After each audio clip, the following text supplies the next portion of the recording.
Bonjour à tous.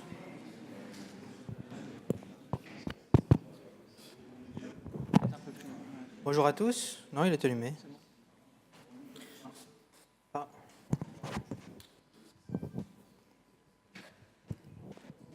Bonjour à tous.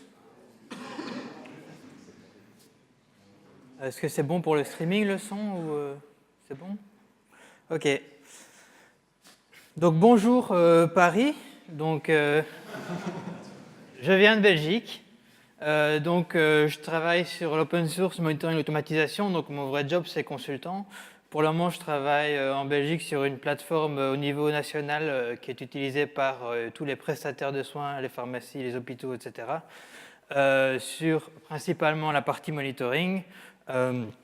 Mais dans ma boîte, on fait de la consultance open source en général dans toute l'Europe. Alors on va commencer. On est ici, a priori, quasiment tous des sysadmins.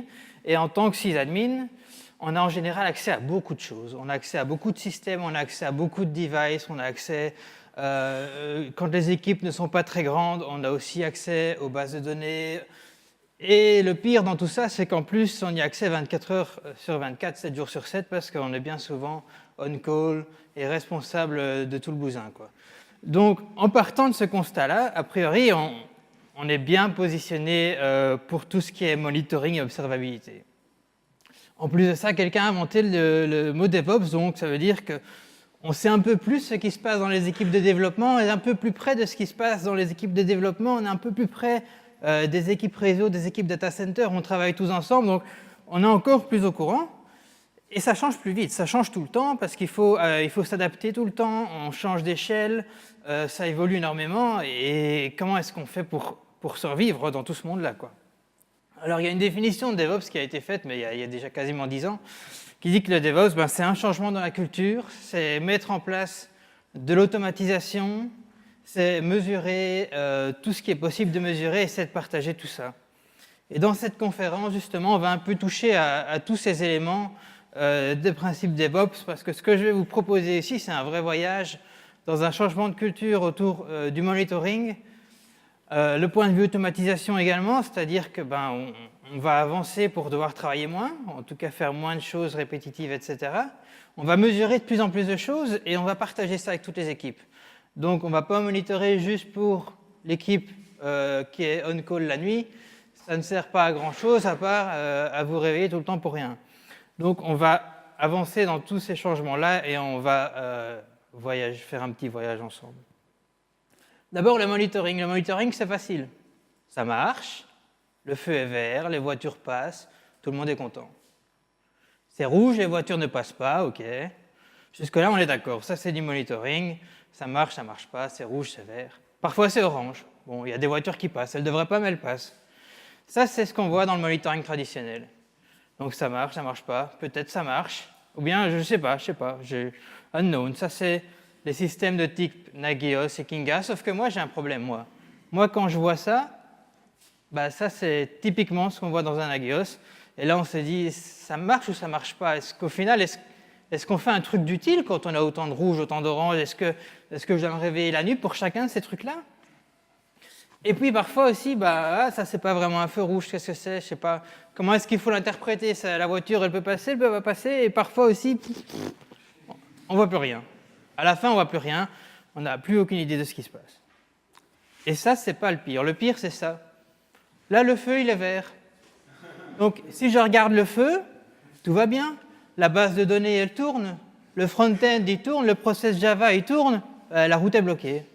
Donc, personne ne s'est passé. Donc là, si je me focalise sur le feu au lieu de regarder les voitures qui passent, je pense que tout va bien. Je pense que le feu est vert, que tout est dégagé, mais je suis complètement bloqué.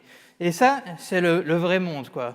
Aujourd'hui, avec les microservices, avec les systèmes distribués, ça marche pas, ça marche à moitié, ça marche pour 90% des gens. La moitié du pays a un problème de DNS. Et donc là, on est dans le monde réel où, pour savoir vraiment ce qui marche et ce qui ne marche pas, on ne peut pas se contenter de signaux rouges, verts, noirs. C'est pas possible. Et ça, c'est le problème qu'on a dans le monitoring actuel quand on regarde la partie technique, en fait. Si on regarde qu'on sait faire un select 1 dans une base de données, ça ne va pas nous dire si la base de données est sait lire dans son file system. Si on regarde si on a une requête dans Apache, bah ok, il y en a une, mais peut-être qu'il devrait en avoir 10 ou 100. Et donc, on ne s'intéresse pas assez à ce que les end-users réellement expérimentent. Donc, il faut vraiment s'intéresser, se mettre à la place du end-user quand on fait du monitoring et regarder, ok, est-ce que là, tous ceux qui devraient utiliser ma plateforme peuvent l'utiliser? Et parfois, ils ne peuvent pas, et c'est notre faute. Parfois, ils ne peuvent pas, ce n'est pas notre faute. Mais on doit pouvoir le détecter, on doit pouvoir le savoir surtout avant eux. Donc, avant vraiment que la moitié du pays ne sache pas utiliser notre service, on doit le savoir, on doit être prêt, on doit réagir avant d'être alerté par 3 systèmes de support en cascade qui prennent 2 heures pour arriver jusqu'à nous, quoi.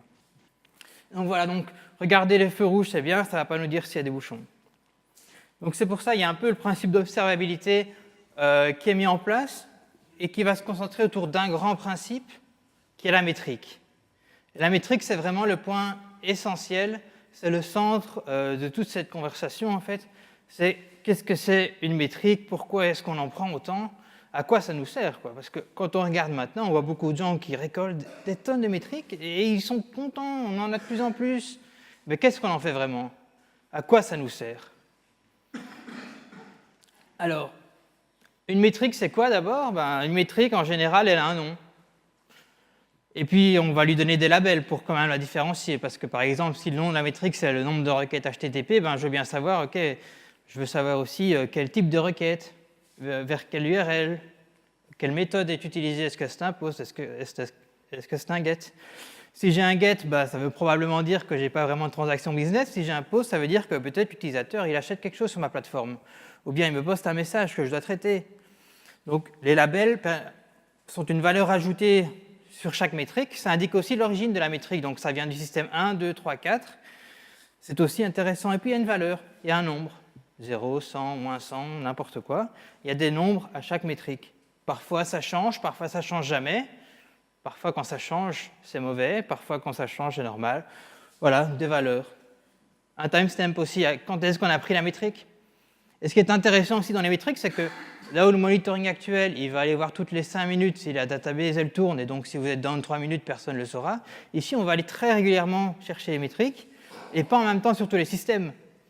Donc on ne va pas toutes les 5 minutes aller sur tous les systèmes voir ce qui se passe, on va aller plutôt pour les choses critiques toutes les 5, 10 secondes, et pour les choses moins critiques toutes les 30 secondes.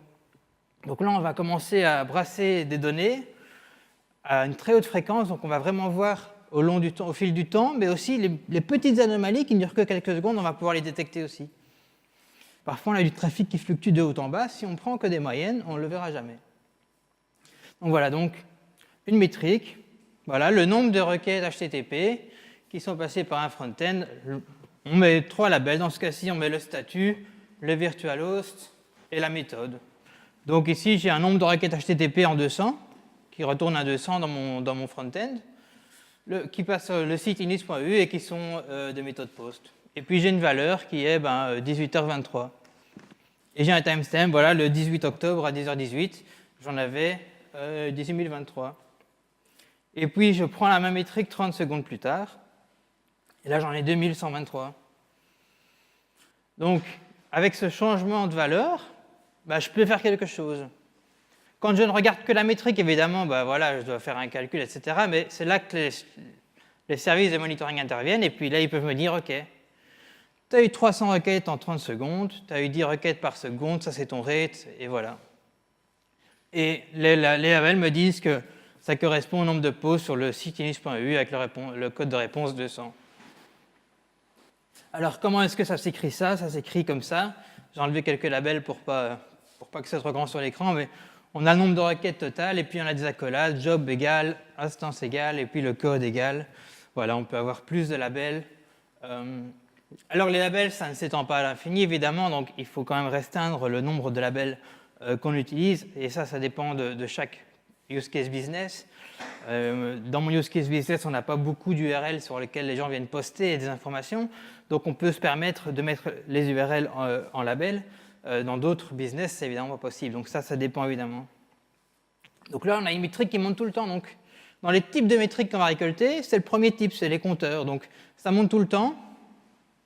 il y a des gauches qui montent, qui descendent, il y a des histogrammes et des summaries. Donc les compteurs, ça monte tout le temps, ça démarre de 0. Donc si vous avez un compteur qui ne démarre pas de 0 quand vous démarrez votre application, c'est peut-être pas vraiment un compteur. Par exemple, vous vous dites, ouais, mais si j'ai le temps, l'heure actuelle de mon serveur, en fait, c'est un compteur. Eh ben non, parce que parfois, de 1, il ne démarre pas à 0, ça veut dire qu'il y a une valeur initiale, et donc ça peut changer, quoi. Si votre NTP il décide que vous êtes une seconde à l'avance, le temps il va descendre. Donc là, on n'est plus dans un compteur, on ne va plus travailler de la même manière avec. Parce qu'un compteur, qu'est-ce qu'on fait principalement avec? On va regarder comment il évolue au fil du temps, donc soit avec le rate, soit avec l'augmentation. Donc là, on va pouvoir avoir le nombre de requêtes HTTP. Le deuxième type, c'est les compteurs. Donc un compteur, lui, c'est une gauge, il va monter, il va descendre. Ben, le nombre d'utilisateurs connectés sur ma plateforme, ça c'est une gauge. Le temps de mon serveur, ça va être une gauge. Le nombre de requêtes dans les X dernières minutes, ça va aussi être une gauge. Et là, on peut faire un peu plus de choses avec. On peut faire des moyennes, prendre la somme, prendre le maximum. On peut aussi dire, OK, je veux le maximum d'heures connectées sur les dernières 24 heures. Ça, on peut le faire également. Et donc, ce qui est intéressant aussi, c'est que quand je prends mon compteur et que j'applique le rate pour avoir mon rate actuel ou le nombre que j'ai eu dans les 5-10 dernières minutes, ça devient une gauge. Donc, je peux aussi aller prendre la moyenne, la somme, le maximum, et la même chose au fil du temps. Les histogrammes et les summaries, c'est un peu plus compliqué. Là, c'est plusieurs métriques. Et là, ça va me dire, OK, en autant de temps, j'ai pris autant de temps à servir autant de requêtes. Donc, j'ai pris 100 secondes à servir les requêtes, donc chaque requête m'a pris 10 secondes. Donc là, on va un peu plus loin. Mais c'est nécessaire également d'avoir ce genre de métriques. Alors, il faut bien comprendre que les métriques, ça ne représente pas des problèmes. Ça, c'est sûr, quand on a une métrique, ça représente juste un état. L'état actuel, je prends une photo d'un système, et voilà, ça c'est le système maintenant. Est-ce qu'il y a un problème ou pas? Ça, on va le définir après. Donc, on va faire des graphiques, et sur chaque graphique, on va pouvoir mettre une alerte. On va pouvoir dire, OK, si ça passe cette valeur-là, bah, je ne suis pas content. Et ça, c'est important de bien se rendre compte qu'on prend des métriques, ce qui est très différent de dire on prend les métriques des trucs qui ne vont pas, quoi. Et c'est justement quand les choses ne vont pas bien aller qu'on sera content d'avoir tout l'ensemble d'autres métriques autour pour voir un petit peu comment tout s'est passé à côté de ça, quoi. Et aussi, est-ce que j'ai déjà eu ça dans le passé? Parfois, on remarque un problème, on se dit oui, mais ça, c'est déjà arrivé dans le passé, je l'ai raté. Et donc là, on est très content de pouvoir revenir en arrière sur toutes les métriques qu'on a brassées et de se dire OK, j'ai ma métrique, ça ressemblait à quoi il y a une semaine? Les métriques aussi, on les expose de manière vraiment brute. On ne va pas demander à l'application d'aller faire des calculs, d'aller faire des rates. On va laisser ça au serveur de monitoring parce que ce qu'on a vraiment envie, c'est que les développeurs puissent mettre les métriques au cœur de l'application. Donc quand l'application fait quelque chose, elle vient nous augmenter un compteur. Elle vient nous augmenter une métrique. Et donc là, on veut pouvoir dire aux développeurs, tu fais juste plus 1, on s'occupe du reste. On fera les calculs nous-mêmes, on regardera nous-mêmes les tendances. Et même parfois, on se dit, ça va être utile, ça ou pas, mais on verra. Et l'overhead doit être vraiment minuscule sur les applications, parce qu'on ne veut pas tuer l'application, parce qu'on fait du monitoring. Et toute la partie difficile, on va la déléguer au serveur de monitoring, auquel on vient maintenant. Donc on va parler un peu du tooling. Parce qu'évidemment, pour faire tout ce que je viens de vous raconter, ce qui est très joli avec les métriques, on a besoin d'outils. Des outils qui font quoi? On a besoin d'outils qui vont être capables d'aller poler à très haute fréquence toutes les métriques qu'on a. On doit être réactif au changement dans l'infrastructure, parce que les développeurs, ils vont rajouter des services, il y a des services qui vont changer peut-être de node, on va changer de data center, on va déployer tout le temps de nouvelles instances, donc on doit être réactif au changement, sans pour autant que ça prenne 2 heures de rajouter un service dans notre système de monitoring. Et on veut aussi être certain que notre service de monitoring, il reflète la réalité. Donc on veut être certain que si je vois un truc dans mon serveur Prometheus, je vois toute la vérité, et je ne vais pas voir que la moitié des serveurs. On veut aussi que les gens ils aient le contrôle. Donc moi, je ne veux pas devoir aller derrière les développeurs et leur dire « Ok, je vais te faire un petit truc, là, tu vas voir, ça va marcher. » Là, on veut que les gens ils puissent eux-mêmes définir « Ok, j'ai besoin de ça pour mon monitoring. » Je le fais, je sais que le serveur viendra chercher ce que je lui propose, quoi. Et puis, on veut aussi être capable d'alerter sur les métriques et pas juste sur des scripts ou des statuts, etc., quoi. Alors, un premier conseil que je vais vous donner, c'est d'utiliser juste une seule toolchain. Alors, il y a des gens qui disent « Prometheus, c'est génial pour les métriques. » Je vais quand même garder mon petit outil à côté qui est actuel, qui fait mon alerting, et je vais être très content avec ça. C'est une mauvaise idée, donc il faut vraiment éviter d'avoir une stack de monitoring classique et un Prometheus, un autre système à côté qui va faire les métriques, parce que dans les métriques, on sait faire le monitoring classique. Et ça, c'est très important de le savoir, qu'on sait alerter, on sait faire des tickets, on sait aller vers des services cloud, on sait s'adapter à tous les environnements avec un outil comme Prometheus. Alors les outils tout en un non plus, ça va pas bien faire le job parce que dans le monde actuel, il faut se décentraliser. Si on monitore un service, il faut le monitorer le plus proche possible et si possible même à 2 endroits. Donc nous, on a des Prometheus dans des data centers différents qui font du cross-monitoring entre data centers, mais également des nôtres qui sont dans leur data center. Donc quand on perd un data center, on sait qu'on garde les métriques. Et donc là, on est obligé de décentraliser l'outil de monitoring. La plupart des outils de monitoring actuels ont ce genre de feature, mais ici, dans Prometheus, il y a une indépendance totale des serveurs. Alors l'autodiscovery, là, on peut aussi oublier tout de suite, parce que si l'autodiscovery, il ne découvre pas tout seul tout ce qu'il y a, ça ne va pas le faire non plus. À la place, il faut faire du service discovery. Donc on vient enregistrer le service, le front-end va le reconnaître, et comme le front-end le reconnaît, du coup, on vient plugger l'outil de monitoring dessus aussi, comme ça, tout ce que le front-end connaîtra, l'outil de monitoring le connaîtra aussi. Alors s'il faut configurer des trucs manuellement, on oublie aussi. Et ensuite, oui, vraiment, l'idée que tout soit hautement disponible dans le monitoring, c'est vraiment très important. C'est quelque chose que je vois souvent dans mes missions, c'est on a un outil de monitoring, mais il n'y en a qu'un, quoi. Alors, qui c'est qui le monitore? Qui c'est qui va m'alerter s'il ne va pas? Qui c'est qui va m'alerter si son data center est down? Donc tout ça, c'est des choses à prendre en compte dans le monitoring à l'heure actuelle, c'est qu'on ne peut pas se permettre d'avoir du monitoring qui ne tient pas. Donc on arrive à Prometheus. Donc Prometheus, un outil complètement open source, qui fait partie de la CNCF, donc, qui est un projet frère ou sœur de Kubernetes, qui était d'ailleurs le deuxième projet à être adopté après Kubernetes. Et c'est plus qu'un projet, c'est un vrai écosystème avec plein de microservices à déployer pour faire son monitoring, qui marche très bien dans le cloud, qui marche très bien en premise, qui marche très bien dans le Kubernetes, qui marche vraiment partout. Pour les sysadmins, c'est un truc de rêve. On prend le binaire, on fait un petit RPM, on l'installe, ça marche. Il y a un seul fichier à déployer, très facile. Et l'outil est uniquement basé autour des métriques. Donc il ne fait que ça. Donc il ne va pas faire votre logging, il va pas faire les métriques, il va pouvoir alerter, il va pouvoir faire tout ça, mais il va être limité au niveau vraiment travail sur les métriques. C'est cloud native, donc le déployer c'est facile, le déployer partout c'est facile, plusieurs services c'est facile, tout est facile, c'est magnifique, la vie est belle. Que demander de plus? On peut le mettre dans un conteneur. Voilà, si vous aimez Docker, mettez-le dans le conteneur. Ça marche aussi, Prometheus, c'est magnifique. Ça marche avec les outils d'orchestration, donc Consul, Kubernetes, etc. Il va aller lire directement, se mettre à jour et prendre les dernières choses tout le temps en continu. Il va tout le temps savoir ce qui se passe dans votre infrastructure. C'est vraiment l'outil adapté aux infrastructures d'aujourd'hui. Que vous soyez dans le cloud ou pas, c'est l'outil à utiliser. Alors, il peut manger beaucoup de métriques. Il n'y a aucun souci avec ça. Il a sa propre database en local sur son disque. Il ne demande rien à personne. C'est assez compact. Et il mange les métriques sans aucun souci. Nous, pour le moment, on en mange 40 000 par seconde avec un serveur qui n'est pas si gros que ça. Donc, ça va bien, quoi, ça tourne bien. On est content. Alors maintenant, comment ça marche, ce truc? Parce que c'est magique, mais comment ça marche? Bon, un exemple typique, on a un petit MySQL, on a un Prometheus. On doit installer une petite pièce en plus qui va être le MySQL Exporter qui va pouvoir parler Prometheus. Parce que MySQL ne parle pas encore Prometheus, peut-être un jour. Mais donc voilà, donc, j'ai mon serveur base de données MySQL, j'ajoute ce que j'appelle un exporteur et un serveur Prometheus. Il va venir toquer à la porte de l'exporteur. En HTTP, il va faire « Bonjour, donne-moi les métriques s'il te plaît » en HTTP, donc il va faire une requête GET. À ce moment-là, l'exporteur, il va dire « J'arrive ».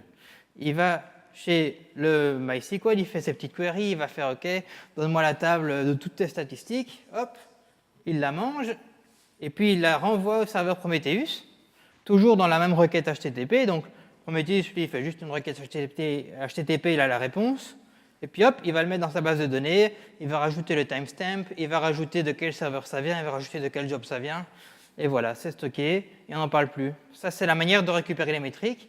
Et donc Prometheus, quand il fait sa demande au MySQL Exporter, il ne sait pas que c'est un MySQL Exporter, il ne sait pas quelle métrique le MySQL Exporter va lui renvoyer, il ne sait rien.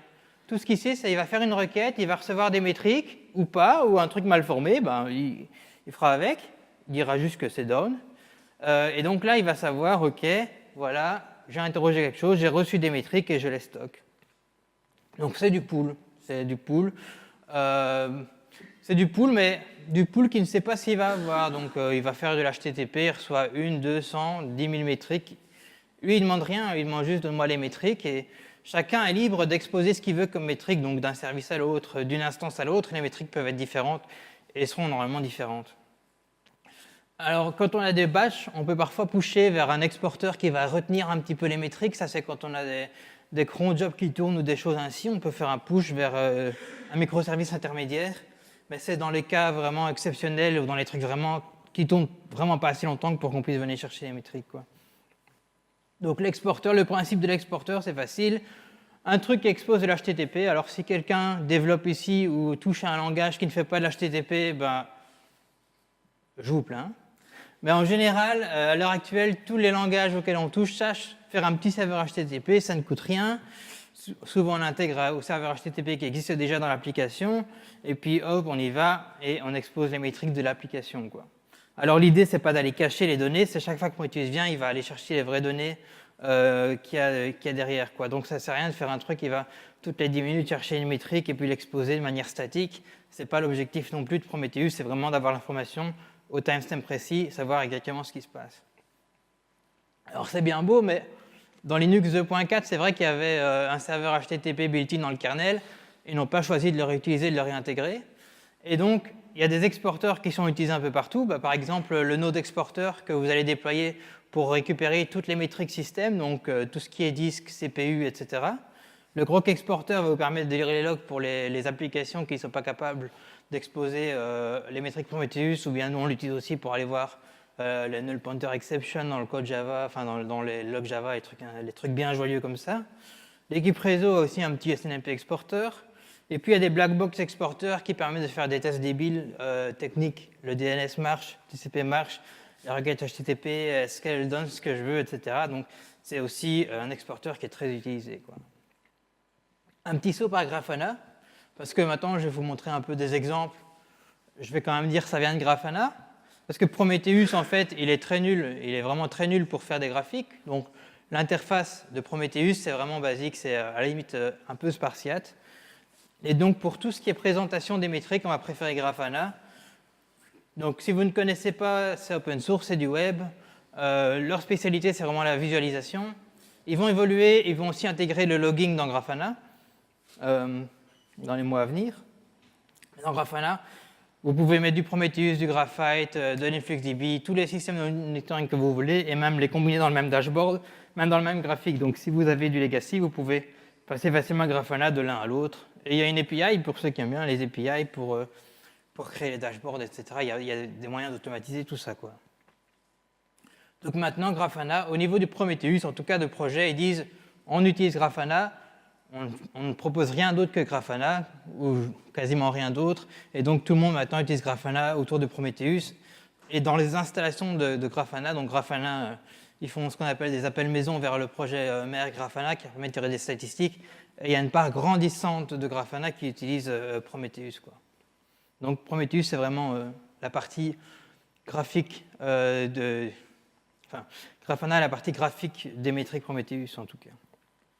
Alors, les métriques business, maintenant. On va rentrer un peu plus dans le vif du sujet. C'est quoi une métrique business? Parce que ouais, on a plein de métriques, mais pourquoi est-ce que je viens ici vous parler de métriques business? L'important, c'est de savoir comment est-ce que je sers mes clients. Donc, j'ai des clients. Avec un peu de chance, je fais de l'argent. Est-ce que je fais de l'argent maintenant, quoi? Est-ce que maintenant, là, je fais de l'argent? Est-ce que je ne vais pas me rendre compte dans 2 heures que je n'ai pas fait de l'argent pendant 2 heures? Ça, c'est un peu le nerf de la guerre, l'argent un peu partout.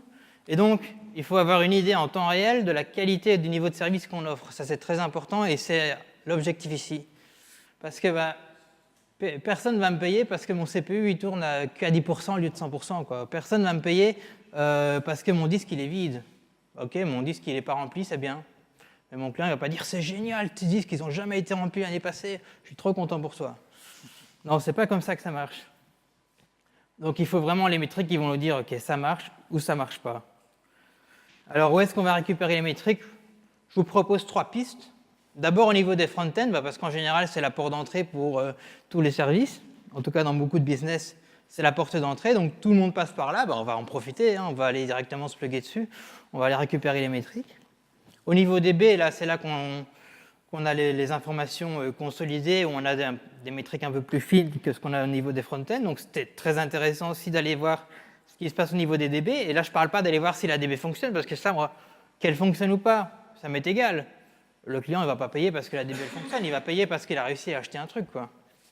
Et ensuite, les systèmes de caching qui vont pouvoir plus me dire, OK, dans mon cache, même cache, j'ai 2000 sessions ou j'ai 200 sessions, j'ai personne. Pourquoi il est vide, mon cache? Et encore une fois, qu'il marche ou pas, évidemment, il doit marcher. S'il marche et qu'il est vide, il ne me sert à rien non plus. Donc ces 3 pistes que je vous donne, on va un peu analyser, quoi. Alors, l'important aussi, c'est que on ne veut pas faire ça tout seul en tant que sysadmin. Quand on regarde le front-end d'une application, une application type JBoss, elle va renvoyer du 404 parce que son module n'est plus chargé. Donc là, il y a un gros problème business. Une application de type REST, elle va renvoyer du 404. Ça, c'est tout à fait naturel. Ça fait partie du REST. Donc, on doit travailler avec les équipes de développement pour comprendre, OK, mais ton application, qu'est-ce qu'elle est censée renvoyer? Si on fait du SOAP, le 500, c'est acceptable. Si on fait du REST, le 500, c'est un problème sérieux. Donc, il faut un peu aller vers chacune des équipes, vers les équipes de développement, mais aussi vers les managers et aller voir qu'est-ce qui est intéressant, qu'est-ce qui va vraiment me dire si ça marche, sur quoi on est payé en fait.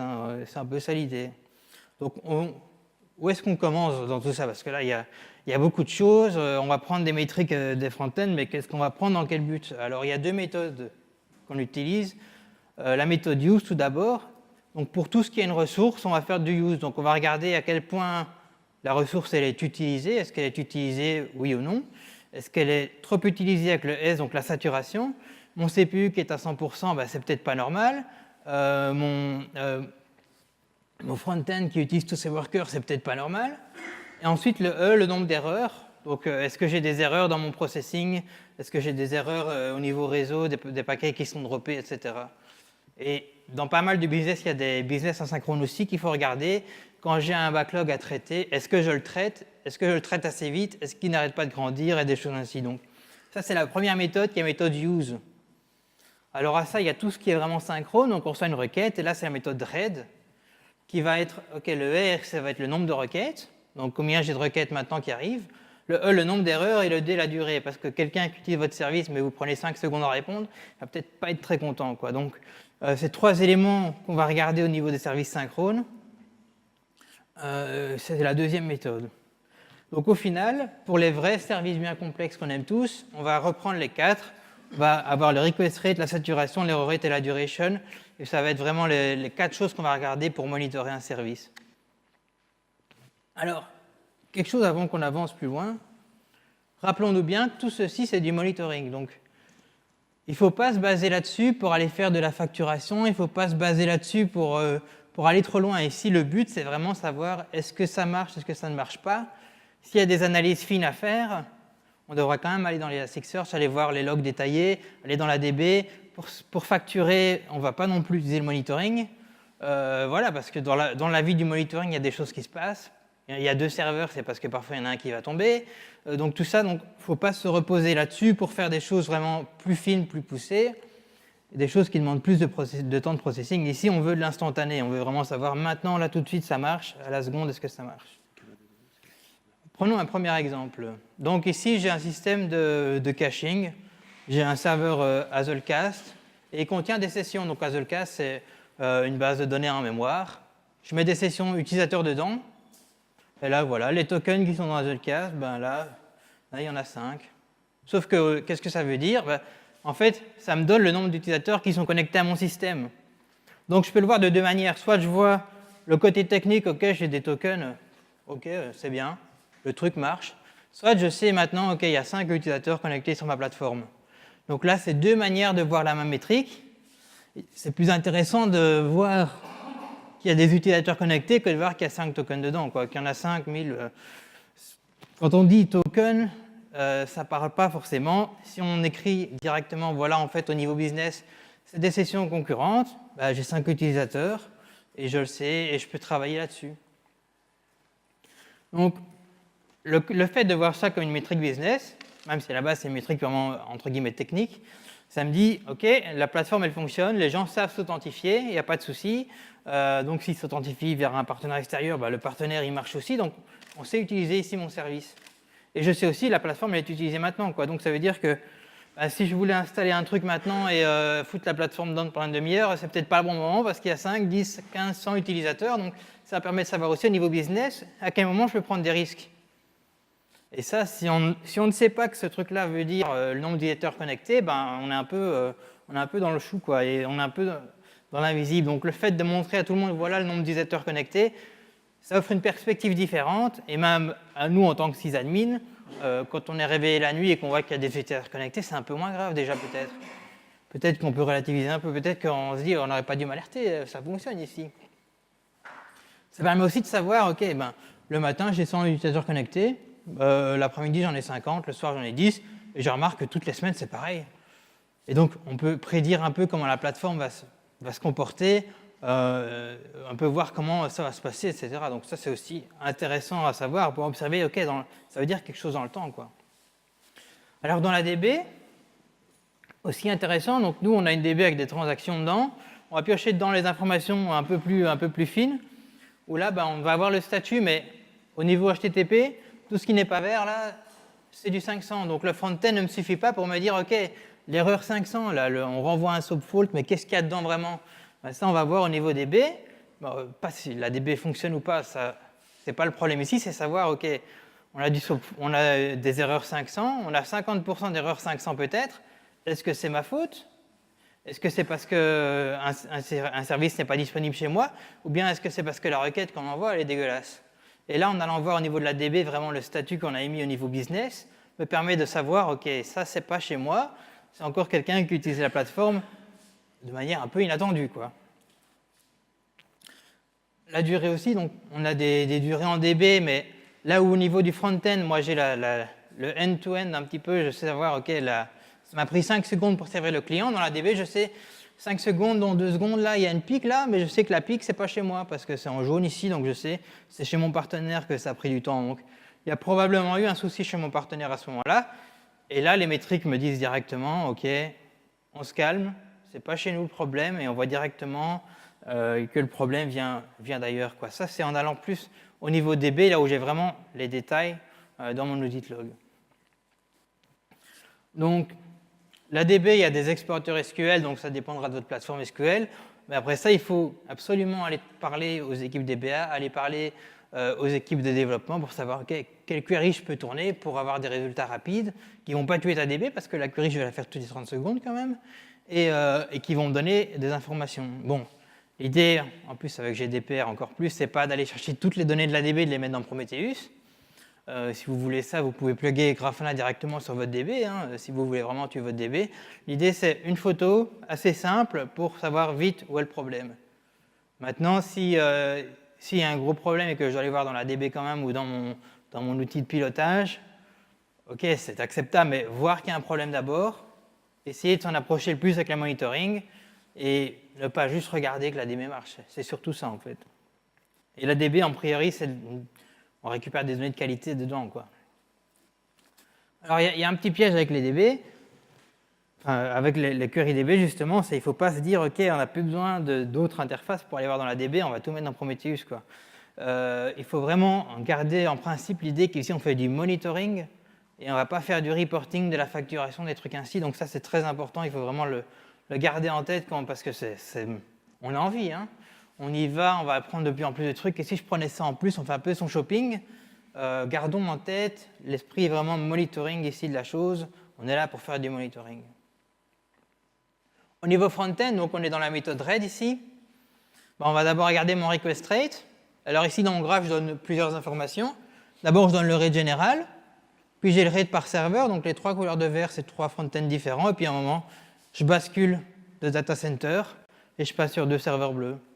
Alors le fait d'avoir des couleurs différentes me permet de savoir sur quel data center je tourne maintenant.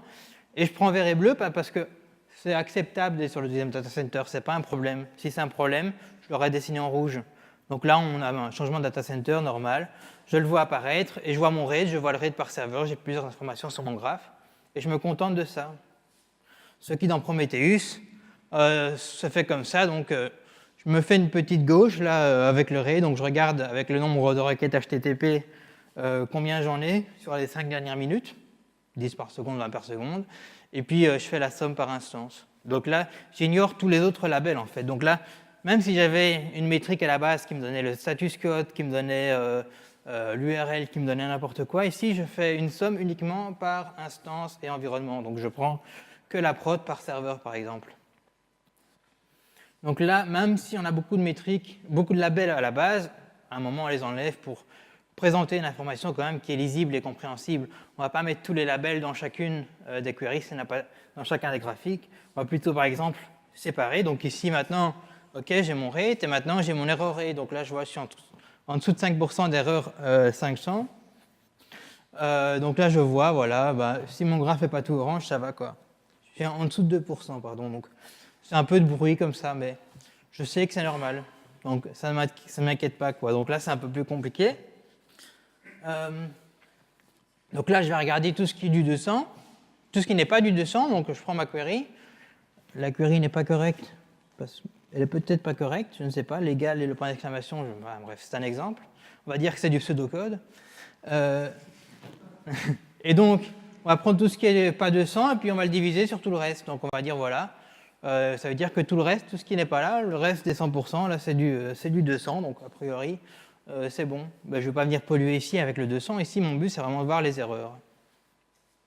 Troisième élément, la duration. Donc, le troisième élément du RED, R-E-D. La duration, ben, on voit, quand je bascule de data center, ça fait mal quand même. Hein. Et donc là, on a des codes couleurs aussi, ben voilà. Et donc, on voit à un moment, ben, ça explose. On passe à 4 secondes de temps de réponse, ben, ça redescend assez vite. Et ça, on regarde, donc on a ce qu'on appelle un histogramme ou un summary. Donc on a deux métriques. On a une qui est la somme, une qui est le nombre de requêtes. Donc la somme, c'est la somme du temps passé. Donc ça veut dire ben, j'ai passé 100 secondes. Et pendant ces 100 secondes, ben, j'ai fait peut-être 10 requêtes. Donc là, on sait calculer la duration. L'avantage du summary, c'est que les deux métriques sont enregistrées au même moment. Donc on a toujours une consistance entre les deux métriques. Donc on sait que c'est exact. Si on avait décidé à un moment dans le code de faire « OK, maintenant je fais plus 1 et puis de l'autre côté, je vais faire plus 1, plus 5 secondes », ça veut dire qu'on ne récupère pas les deux au même moment. Donc ici, les deux sont exposés à un même moment, donc on a une bonne idée de ce qui se passe.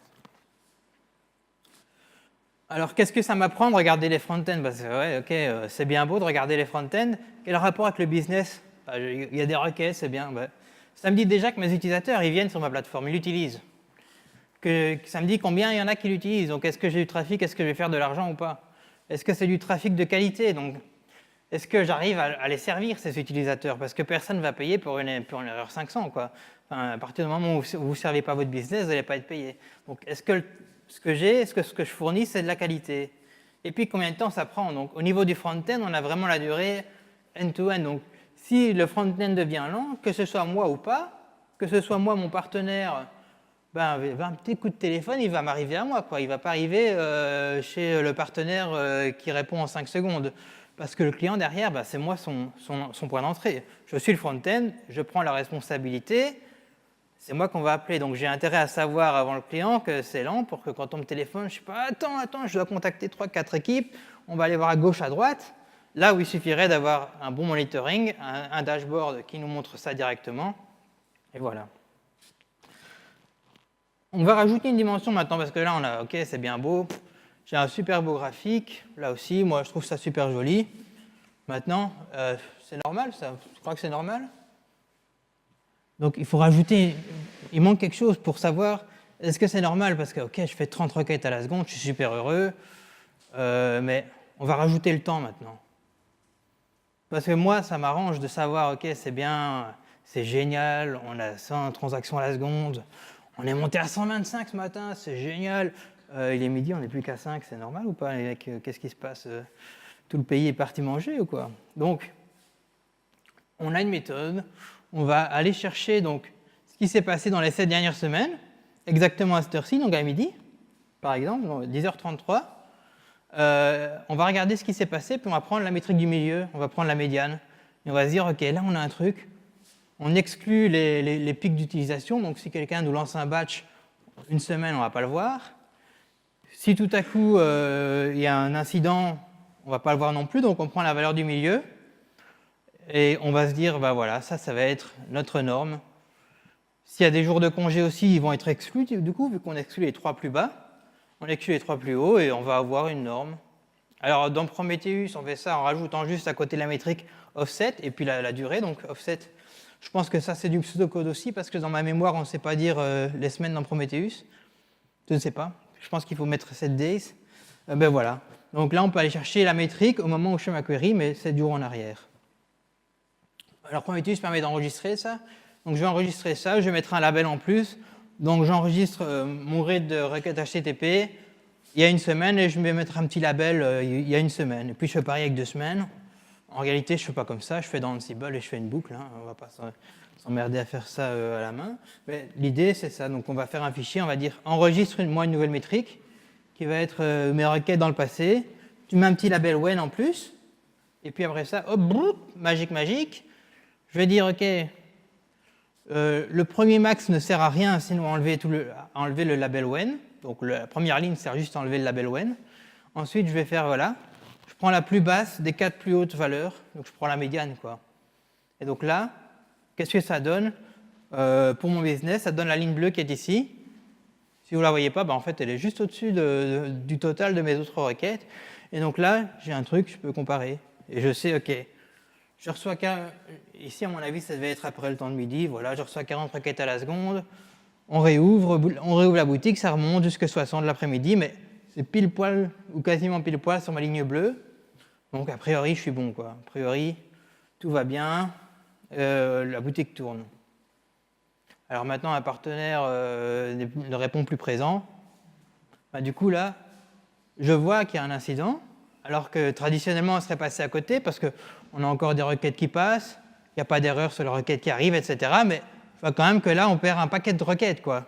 Et donc là, en temps réel, on va voir, il y a un incident, il faut réagir, il faut regarder ce qui se passe. Est-ce que c'est mon serveur Apache qui ne prend plus les requêtes en amont? Est-ce que c'est mon réseau qui est saturé? Est-ce que c'est un partenaire qui est en panne?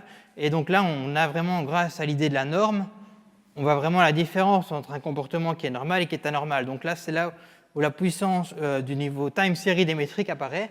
On peut se dire, OK, je suis censé avoir un nombre de requêtes de 110 et j'en ai plus que 40, quoi. Il y a peut-être un souci quelque part. Et ces cas-là, étant donné qu'on a justement encore un volume assez conséquent, on a quand même la moitié du trafic qui rentre encore, c'est facile de passer à côté, entre guillemets. Sauf quand le client appelle, il dit j'arrive plus vraiment à utiliser la plateforme. Là. Et sans les métriques, on est bloqué niveau technique avec un Ekinga qui dit tout est vert. Mais qu'est-ce qui se passe ici? Tout est vert? Non, on ne sait pas. On va investiguer. Hein. Alors on investigue, ça prend 3 jours et on ne sait toujours pas ce qui se passe après. Donc l'idée d'avoir les métriques et d'aller regarder en arrière et de calculer des médianes et des temps de réponse et des choses moyens, ça permet de savoir, OK, on s'attend à voir ça, on n'a pas ça, il y a un problème. Même si ce n'est pas chez nous, on sait qu'on va être appelé, on sait qu'il y a un problème, et que ce soit chez nous ou pas, on n'est quand même pas payé. Alors, qu'est-ce qu'on attend? Qu'est-ce qu'on apprend avec tout ça? On apprend quand est-ce que les utilisateurs utilisent la plateforme. On voit des anomalies ou des choses un peu bizarres. On a des batchs qui tournent parfois, et dans le système de monitoring, en fait, ça va. Maintenant, à 20h, on a 15 requêtes par seconde, 20 requêtes par seconde. C'est normal. Je vois dans mon monitoring qu'en fait, c'est comme ça toutes les semaines, quoi. Il y a quelqu'un qui s'amuse. On peut alerter du coup sur les déviations de normes, on peut réveiller quelqu'un, on peut se dire, OK, là il y a un truc qui ne va pas, il faut peut-être se réveiller, il faut peut-être aller voir ce qui se passe pour établir le business. Et puis on voit aussi, OK, on est utilisé, quoi, on est utile, et donc on va être payé, quoi. Parce qu'au final, quand on y réfléchit, pourquoi ça marche? Pourquoi j'ai autant de requêtes? J'ai autant de requêtes parce que le réseau marche, parce que NTP marche, parce que le DNS marche, parce que mes disques ne sont pas pleins, parce que ADBL fonctionne, parce que j'arrive à cacher mes sessions, parce que j'arrive à authentifier mes utilisateurs. Donc, il y a tellement de choses techniques qui se cachent derrière ça, qu'au final, c'est beaucoup plus simple d'aller regarder au niveau business directement, voilà ce qui se passe, plutôt que d'essayer de lister tout ce qu'il faut au niveau technique, et la regarder, et essayer d'avoir des alertes sur tous les trucs techniques, quoi, parce que là, on est parti pour la joie. Donc, regardez au niveau business, aller chercher les bonnes métriques, et on alerte là-dessus, et c'est ça qui va me dire, Est-ce que j'arrive à quelqu'un, moi quand le client il m'appelle, il ne va pas m'appeler pour me dire ton disque est full sur le serveur 3, quoi. Donc il faut regarder niveau business, savoir qu'il y a un truc qui ne va pas, et ensuite on peut progresser, on peut avancer. On a été plus loin dans cette approche, nous. On a été plus loin parce qu'on s'est dit, bah, ça marche pour nous, c'est génial, mais on va plus loin. On a des partenaires ici qui font l'authentification, qui servent des requêtes spécifiques auxquelles on fait appel. Et bien, on a dit à ces partenaires, ce qui compte, c'est le end user. C'est que la personne qui est dans le magasin, qu'il puisse être servi, qu'il puisse acheter, qu'il puisse avoir son médicament. Donc, ça, c'est important pour nous. Et donc, entre partenaires, on a dit, bah, on va essayer d'un peu regarder comment vous allez-vous, en combien de temps vous pensez répondre, combien de temps vous pensez que nous on prend, est-ce qu'il y a des bottlenecks, est-ce qu'il y a des problèmes. Et donc, on a standardisé l'échange de métriques entre partenaires, et on a dit, bah, nous on a une solution, ça marche bien pour nous, Prometheus, mais en plus de ça, Prometheus, c'est deux choses. Il y a l'outil et il y a la partie exposition de métriques. Maintenant, de plus en plus de systèmes de monitoring savent manger les métriques Prometheus. Ça devient un standard. Ils vont même en faire un vrai standard appelé OpenMetrics. Et c'est l'HTTP. Ça veut dire que si c'est l'HTTP, je peux mettre du SSL, je peux mettre de la Client Authentication, je peux sécuriser ça comme je veux, et tout le monde connaît. Donc les partenaires, on leur a dit ça, et on leur a dit, voilà, on veut échanger avec vous. Alors, on ne veut pas leur dire qu'on reçoit 10 requêtes sur le serveur 3, 5 requêtes sur le serveur 2, ce n'est pas le but. L'idée, c'est de savoir, OK, on calcule les métriques à l'avance, donc on calcule le rate directement plutôt que de donner les métriques brutes, et on échange le rate avec les partenaires. Donc on sait, OK, le partenaire, en fait, il pense que je réponds des 503, mais en fait, ça veut juste dire qu'il n'arrive pas à me contacter parce que moi, de mon côté, je ne vois rien. Sauf que quand on a juste la vision de son entreprise ou de son département, on est vraiment limité dans la compréhension des événements, et ça nous prend du temps de savoir dire, OK, le problème, il vient pas vraiment de chez nous, il vient de là-bas où il y a un autre problème. Donc là, on échange des métriques précalculées avec nos partenaires qui nous permettent justement d'avoir des informations génériques sans nous exposer non plus, parce qu'on a notre propre business. On ne veut pas informer le partenaire de tout ce qu'on fait, de tous nos changements. Donc on définit à l'avance les métriques qu'on échange, et on les échange directement entre partenaires. On se monitore mutuellement, entre guillemets. Alors le design des dashboards, on fait des dashboards en général en deux parties. Il y a une partie qui nous montre vraiment le business. On a une dizaine de graphes parce qu'on a des applications quand même assez complexes. Donc on va avoir les alertes actuelles sur la plateforme, on va avoir les données qu'on reçoit des partenaires, on va avoir des robots de monitoring, on va avoir l'état du monitoring, donc est-ce que mon monitoring fonctionne, donc est-ce que le dashboard me raconte des conneries ou pas. On va avoir le RED et le use également. Et on va avoir une deuxième partie en dessous qui va me dire, OK, si le truc au-dessus il déconne, va voir en dessous, tu trouveras sûrement la route cause en 2 secondes. Donc voilà, ici on a une partie business, et là il y a un petit drop-down en dessous. Donc on a dit 10 graphes. Plus que 10, ça sert à... c'est trop. Donc on limite à 10. Comme ça, et entre les applications, on positionne plus ou moins les mêmes choses aux mêmes endroits. Évidemment, chaque business est différent, donc chaque business va montrer des informations différentes. Et puis s'il y a un truc qui ne va pas, on vient en dessous. Si c'est vide, ça va. Si c'est pas vide, si c'est rouge ou si c'est jaune, il y a un problème. Donc ici, il y a du jaune là, c'est un truc à surveiller.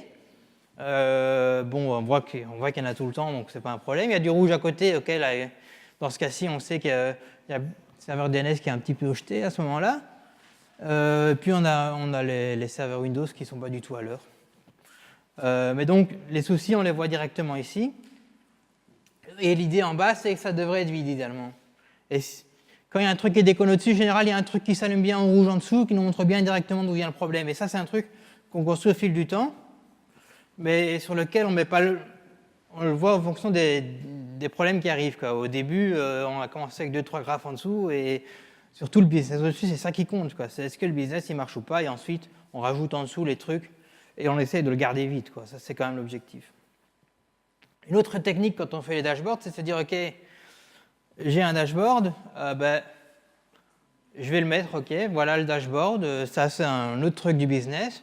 Il y a un petit truc rose là dans la troisième colonne, est-ce que c'est normal, est-ce que c'est pas normal? Et bien ici j'ai un truc, je clique dessus et boum, j'ai la même vue mais une semaine dans le passé. Donc par défaut je ne le montre pas, c'est pas forcément utile.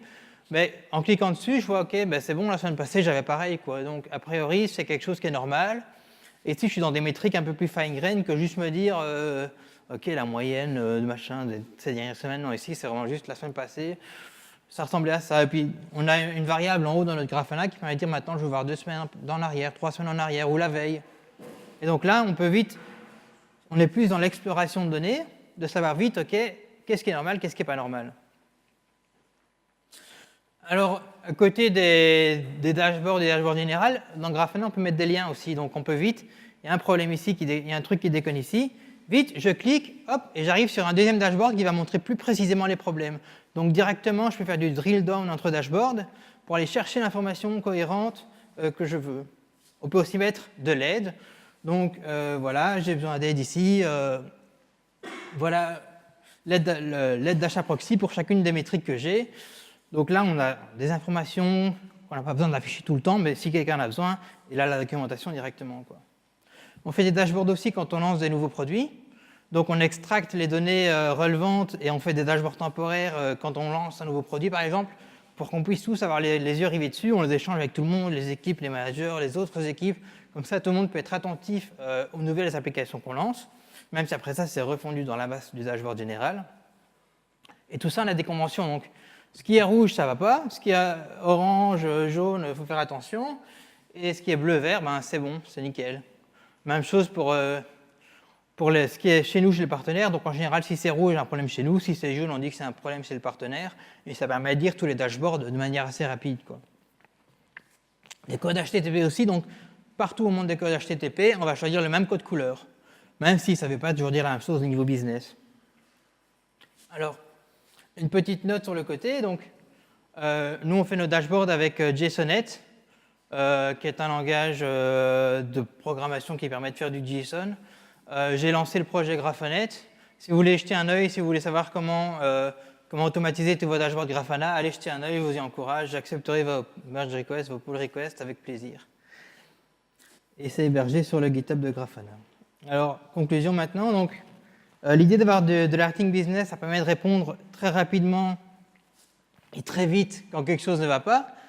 Ça permet de répondre à vos clients que vous êtes au courant et en faisant un rapid drill down que vous savez exactement ce qui se passe sur votre plateforme, que vous ne passiez pas pour le mec qui ne sait pas ce qui se passe, ou que vous puissiez dire au client, parfois on va dire au client, ben non, tout marche bien ici, vérifiez de votre côté parce que chez nous tout va bien, chez nous a priori tout fonctionne, il y a peut-être 1%, mais je ne sais pas. Alors c'est important aussi de pouvoir faire le parallèle entre ce qui est business et ce qui est technique, donc trouver la cause des problèmes, etc. Ça permet aussi de savoir, est-ce que c'est vraiment résolu? Donc parfois, hop, c'est bon, il y a un problème, mais j'ai une alerte DB, je relance la DB. Et puis en fait, c'était un problème 10, donc mon front-end, il a craché aussi. Donc ici, ça permet de savoir, est-ce que c'est vraiment fixé en regardant le business? Ok, c'est vraiment fixé. Ou bien, c'est fixé au niveau technique, mais les utilisateurs, ils ne reviennent pas, quoi. Alors, est-ce que c'est normal, est-ce que ce n'est pas normal? Ça va dépendre du business. Alors, les autres avantages des métriques, c'est que comme on lance les queries ailleurs que là où on fait les métriques, on peut aussi faire des queries sur plusieurs métriques, sur plusieurs serveurs, chercher des anomalies entre les serveurs, faire des queries sur plusieurs jobs différents, des choses qui ne sont pas liées, quoi. Donc on peut regarder le temps de réponse des front-end par rapport au back-end, alors que dans un système de monitoring classique, ça c'est un truc difficile à faire, quoi. Ici c'est très facile, on sait faire n'importe quelle query sur n'importe quoi. On sait aussi faire des alertes pour le serveur X, alors qu'en fait, c'est le serveur Y qui me dit, c'est le front-end qui me dit il y a un truc qui ne va pas, mais le front-end, comme il sait à quel back-end il envoie, il sait me dire, OK, c'est ce back-end-là que tu dois aller voir. Ça, c'est des choses qu'on a avec le monitoring de métriques. Alors, on peut aussi faire les tendances, les prédictions et des thresholds dynamiques. Donc, plutôt que de dire, je vais alerter quand j'ai plus de 100 requêtes, je vais alerter quand j'ai les mêmes requêtes, des requêtes différentes d'habitude. Si je fais plus que 30% que d'habitude, j'alerte. Il faut aussi noter que les métriques, c'est également important quand on fait du développement et dans l'environnement de staging, parce qu'on peut voir aussi les impacts des nouveaux développements dans ces environnements-là, donc pas que monitorer la production. Et puis, se rappeler qu'on devrait alerter les gens, surtout pour des métriques business, et pas les métriques techniques. Les métriques techniques, souvent, enfin, un problème technique, parfois, il peut attendre le matin, parce qu'on a quand même des systèmes résilients de nos jours, justement pour qu'on puisse dormir la nuit, quoi. Voilà, un dernier mot sur Prometheus, ensuite je rends la main, promis.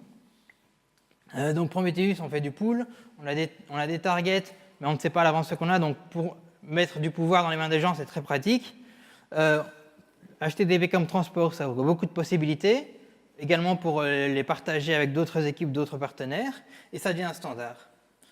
Grafana, j'en ai déjà parlé, et le mot de la fin, c'est assez difficile de mettre en place la philosophie de métrique business, mais à la fin, tout le monde y bénéficie, quoi. Toutes les équipes bénéficient de ces métriques-là, et on remarque que même les équipes qui font que du technique commencent à regarder les métriques business, ils viennent nous interroger aussi quand ils voient des trucs bizarres dedans, donc ils viennent nous dire c'est ma faute là qu'il y a un problème.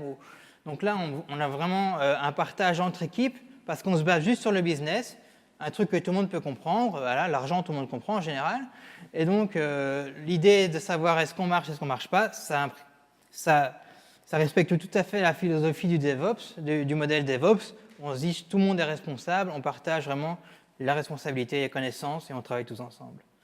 Merci à tous.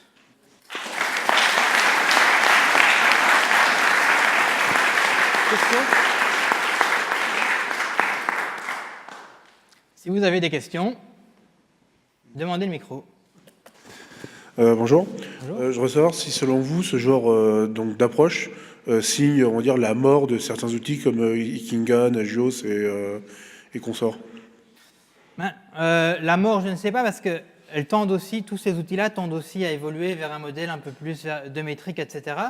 Elles tendent aussi à évoluer vers le service discovery, etc. Donc, je ne sais pas. En tout cas, ce qui est sûr, c'est qu'en utilisant ça, on n'a plus vraiment besoin du reste.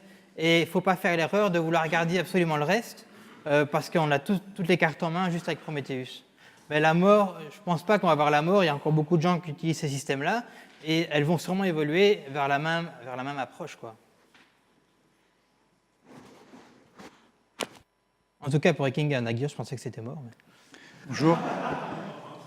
Merci d'abord. Et oui, ma question, c'était concernant les prédictions. Tu parlais de comparer le graphe actuel avec celui de la semaine dernière, ce qui est effectivement une très bonne méthode, mais tu fais comment la semaine d'après? Où tu compares un truc normal avec un truc pas normal? Alors, pour quand on fait de l'alerting, on prend justement les 7 dernières semaines, on enlève les 3 plus grosses et les 3 plus basses.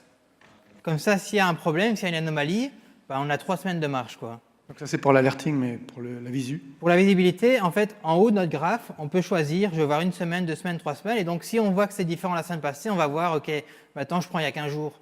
Donc là, il y a un travail manuel, on est dans Grafana. L'idée, c'est de pouvoir explorer les métriques et de pouvoir le faire en live, quoi, vraiment. Et donc, on choisit en haut quelle semaine on veut voir. Par défaut, on met 1 semaine. Parfois, il y a des métriques qui arrivent tous les jours, on regarde la veille, donc voilà, c'est comme ça qu'on fait. Par contre, vous ne les taguez pas visuellement en utilisant la base interne de Grafana? Parce que tu sais que tu peux taguer les events?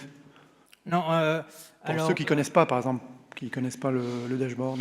Alors, ce qu'on tag dans Grafana, nous, on ne tag pas les events, on tag les déploiements qu'on fait de manière automatique. Donc, quand on voit qu'on change de data center, on sait voir, ok, c'est parce qu'en fait, on a réalisé l'application, donc on a fait un switch de data center. Donc, on tag les lancements d'Ansible dans Grafana. On ne tag pas forcément les événements. On devrait peut-être le faire, c'est vrai, mais on ne le fait pas. Principalement parce que quand on tag les événements, c'est toujours par dashboard pour le moment en Grafana. Donc, il faudrait faire quelque chose qui appelle l'API pour taguer à travers tous les dashboards. Et ça, on ne le fait pas encore.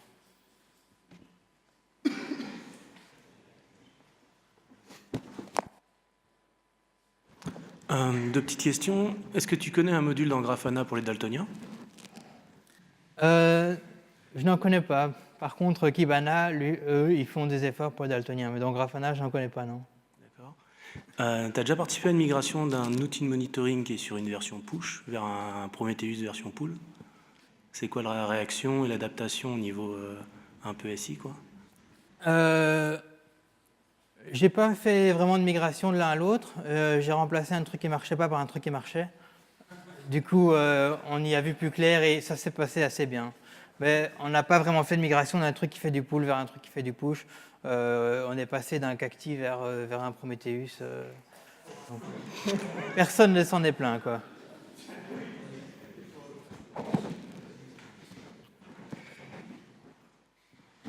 Bon, mais c'est bon. Eh ben, merci beaucoup, Julien. Et puis, on va prendre 5 minutes de pause avant d'enchaîner avec